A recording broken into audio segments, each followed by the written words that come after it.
अगर भारत यूरेशिया से नहीं टकराता तो क्या होता? तो भारत भी काफी हद तक ऑस्ट्रेलिया की तरह ही हिंद महासागर में स्थित होता। इससे पूरे देश में उष्णकटिबंधीय सदाबहार वर्षावन होते। लेकिन भारत यूरेशिया से टकराया, जिससे अद्वितीय और विविध भौगोलिक वितरण बन गए। हिमालय पर्वत श्रृंखला, उत्तरी मैदान, महान भारतीय मरुस्थल, प्रायद्वीपीय पठार, तटीय मैदान और द्वीप समूह। आइए इसे गहराई से समझते हैं।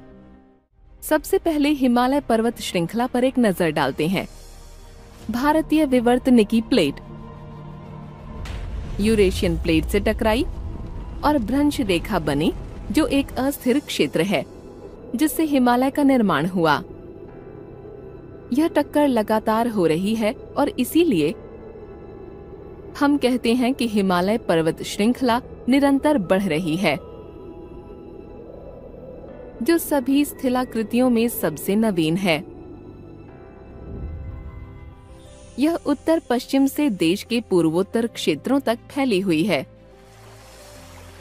पर्वत एक ऐसी स्थिलाकृति है जो अन्य स्थिलाकृतियों की तुलना में ऊंची और खड़ी है। इसकी पूरी पर्वत श्रृंखला एक युवा स्थिलाकृति को दर्शाती है, जिसमें ऊंचे शिखर, गहरी घाटियां तथा तेज बहने वाली नदियां हैं। जैसे ही हम हिमालय श्रृंखलाओं से दक्षिण की ओर बढ़ते हैं, तो हमें उत्तरी मैदान दिखाई देते हैं, जिनका निर्माण हिमालय की नदियों के जलोढ़ निक्षेपों से हुआ है, जिसमें उपजाऊ मिट्टी होती है। उत्तरी मैदान मुख्य रूप से उच्च जनसंख्या घनत्व वाले कृषि प्रधान क्षेत्र हैं, जो घने वनस्पतियों और वन्य जीवन से भी समृद्ध हैं।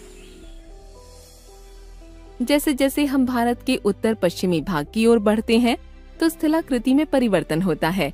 हरे भरे मैदानों से हम रेत के विशाल हिस्सों तक आ जाते हैं।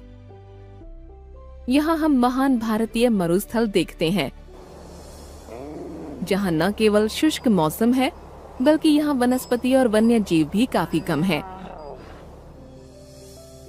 महान भारतीय मरुस्थल, जिसे थार मरुस्थल के नाम से भी जाना जाता है, लगभग 2,38,000 वर्ग किलोमीटर भूमि क्षेत्र में फैला है। यह भारत और पाकिस्तान के बीच प्राकृतिक और रेतीली सीमा रेखा है। अब चलिए प्रायद्वीपीय पठार के बारे में जानते हैं। इसका आधार उत्तर भारत के विशाल मैदान की दक्षिणी सीमा के साथ संरेखी है, जो इसे लगभग त्रिकोणीय आकार प्रदान करता है। जैसा कि आप जानते हैं, पठार एक उच्च भूमि क्षेत्र होता है, जो शीर्ष पर समतल और तिरछी खड़ी ढाल वाला होता है। यह काफी हद तक टेबल टॉप जैसा दिखता है, इसलिए इसे टेबल लैंड के नाम से भी जाना जाता है। यह मुख्य रूप से आग्नेय तथा रूपांतरित शैलों वाली कम ऊंची पहाड़ियों एवं चौड़ी घाटियों से बना होता है। तटीय मैदान दोनों सिरों से प्रायद्वीपीय पठार के चारों ओर समुद्र की ओर फैली हुई निचली भूमि है।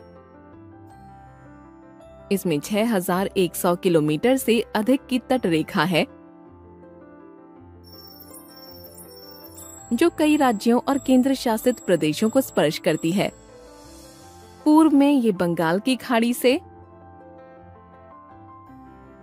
पश्चिम में अरब सागर से और दक्षिण में हिंद महासागर से घिरे हुए हैं। इनमें सुंदर समुद्र तट और बंदरगाह भी हैं। क्या आप जानते हैं कि भारत में 600 से अधिक द्वीप हैं? इन द्वीपों को 2 द्वीप समूहों में विभाजित किया गया है। बंगाल की खाड़ी में स्थित अंडमान तथा निकोबार द्वीप समूह